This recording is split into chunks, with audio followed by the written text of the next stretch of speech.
Ginger കേക്കിന് ഇത്തിരി കട്ടി കൂടുതലാണെങ്കിലും ടേസ്റ്റിന് ഒരു കുറവുമില്ലായിരുന്നു. നമ്മുടെ ബോസ്മാൻ ജിഞ്ചർ കേക്ക് തിന്നുകൊണ്ടിരുന്നപ്പോൾ ഒരു കൊച്ചു ദേ വന്ന് നിൽക്കുന്നു. കൊച്ചിന്റെ പല്ല് പോകരുതേ എന്ന് പ്രാർത്ഥിച്ചുകൊണ്ട് നമ്മുടെ ബോസ്മാൻ കൊച്ചിനും കൊടുപ്പിച്ച ഒരു കേക്ക്. അങ്ങനെ നമ്മുടെ രണ്ടാമത്തെ നിലവറ തുറന്നു. ഇതാണത്രേ നമ്മുടെ ഡ്രൈവറിനെ കൊന്ന കേക്ക്. ഈ ഇത്തിരി പോന്ന കേക്ക് തൊണ്ടയ്ക്ക് കുടുങ്ങാൻ സാധ്യതയുണ്ടെന്നാണ് ഇവർ പറയുന്നത്. എന്തിനാണോ എന്തോ. ഏതായാലും ഒരെണ്ണം വാങ്ങി കഴിക്കാമെന്ന് കരുതിയത്. അപ്പം ഈ ചേച്ചി പറയുന്നത് കേട്ടോ.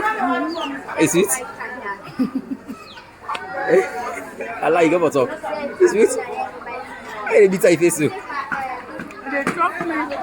ede joki ഈ കേക്ക് സൂക്ഷിച്ചു കഴിച്ചില്ലെങ്കിൽ തൊണ്ടയെ കുരുങ്ങുമെന്നാണ് ഈ ചേച്ചിയും പറയുന്നത്. ഏതായാലും നമ്മുടെ ബോസ്മാൻ ഒരു 3 ലിയോൺ കൊടുത്ത് ഒരു കിൽ ഡ്രൈവർ കേക്ക് വാങ്ങി പപ്പനാവനെയും മനസ്സിൽ വിചാരിച്ച് ഒരു കടി കടിച്ചപ്പോഴാണ് സംഭവം മനസ്സിലായത്. ഇത് വായിലിട്ടൊന്ന് ചവയ്ക്കുമ്പോൾ തന്നെ മൊത്തം പൊടി പൊടിയായിട്ട് വായ മുഴുവൻ പറ്റിപ്പിടിക്കും. ചെറുതായി കടിച്ച് തിന്നുന്നവർക്ക് ഒരു പ്രശ്നം ഉണ്ടാവത്തില്ല. എന്നാൽ ഇത് മൊത്തത്തിൽ വായിലിട്ട് ചവച്ച് തിന്നാൻ ശ്രമിച്ചാൽ ചിലപ്പോൾ ഒരു പക്ഷേ ഇതിന്റെ പൊടിയെല്ലാം കൂടെ തൊണ്ടയ്ക്കൊട്ടിപ്പിടിച്ച് കുടുങ്ങാനുള്ള സാധ്യതയുണ്ട്.